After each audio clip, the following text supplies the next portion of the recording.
So the Dutch, after their first time, their Brix levels on their strawberries are major strawberry exporters, are major producers in Europe. 4 degrees Brix. I mean, it's pathetic. These tasteless strawberries. And so I said to them, this is how you build Brix, this is how you can change this. The next time I come back next year, 7 degrees Brix. And they said, yeah, it's so much better, but we want 12 or higher that you told us we could get. We did everything you said, and we couldn't get above 7. Why is that? And I said, well, show me your leaf tests and we'll have a look. And they said, leaf tests? No one was doing leaf tests in the whole Dutch strawberry. And they've got, I mean, they do it on leeks and other crops, but anyway, they started to, all of them were way too much. They were really high. And so they contacted Hariba, the people that make these meters, the Dutch agronomists, and said, where's the ideal level on a nitrate meter for a fully producing strawberry plant? And they said, well, the industry standard is about 3,500 parts per million. So they tested 3,500 and they still had low Brix and plants that were substandard that called in disease.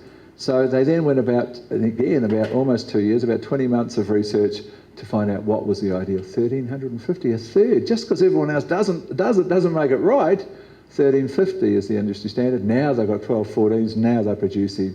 It changed the whole industry in that country. I'm going to talk quickly about a way that you can use nitrogen. So the key with nitrogen becomes, how can I use it? Of course, it's hugely important. How can I maximise the efficiency of every bit of nitrogen I use? Now, here's the deal with the most widely used form of nitrogen, and that, of course, is urea. Urea, just so you know from a start, so I want you to concentrate, urea is the amine form of nitrogen. It's also what's actually in your urine, which is the highest source of nitrogen from your body, not your poo. That's why the Chinese collect every bit of urine in a separate toilet and recycle it, because that's the highest source, and why would you waste it? But when we put urea in the soil, which we do through either liquid inject or irrigation, or we top dress it, that amine form very quickly, a bunch of organisms in the soil, an enzyme in the soil called urease, converts that nitrogen to the ammonium form. So ammonium's got one charge and it sits quite lightly on the clay colloid, bit of warmth and moisture, a bunch of bacteria called nitrifying bacteria, and warmth and moisture is where they act, and that's when you usually apply urea. They come kicking in and convert the ammonium form to nitrates. And so you've got 46% nitrogen, you flood the nitrates into the plant, and then they store in the leaf and they've got to be converted to protein. And to do that, you've got to have molybdenum for a start. But the big story is that there's 10% of the plant energy required just to convert nitrates to the first stage. And then it's real simple. So it's 3 stages. You've got nitrates, this is how your urea ended up in the plant.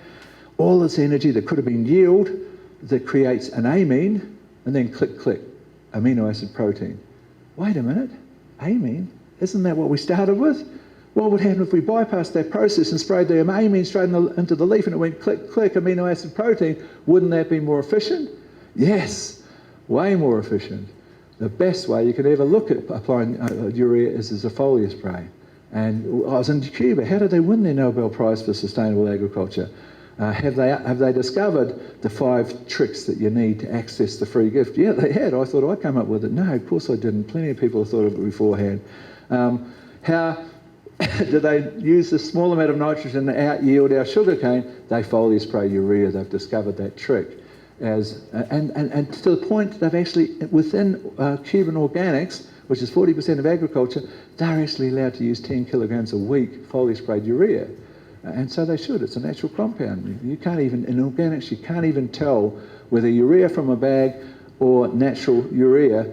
You can't tell the difference. The only way you can catch people who are cheating is because the urea's got bioret in it and they measure the bioret. But it's a natural form of nitrogen. It should be organic. But the organic people are a bit silly sometimes. So foliar spraying, it's the trick. Spray it as an amine, flick it straight through, and you can use up to 20 kilograms, but from 5 to 20. Some of the guys in pots are saying that they've found that they get best response with as little as 8 kilograms, but there's a key time on when you can use this material. Actually, I'll talk about that later because it's coming up in some later slides about when's best, because we're worried about this generator. Potassium, important for a whole range of things, including converting nitrogen to protein, but most importantly for moving sugars around the plant to size up grain, to size up fruit, and so forth. The mineral most important, it is the most important yield mineral. It's the one that determines the size of grain, the size of fruit, the size of potatoes, or whatever. And if you've run out of it, you'll never catch up. if you run out mid-season and realise later on down the track you never get what you would have got, you can't play catch-up with potassium. So the problem with this mineral is it's the most mobile known mineral. Rushes around the plant more rapidly than anything. Nitrates, it's nitrogen second, but potassium is the most mobile. And so where we measure on a leaf test to check our potassium is the first fully developed leaf, usually on the top of the plant.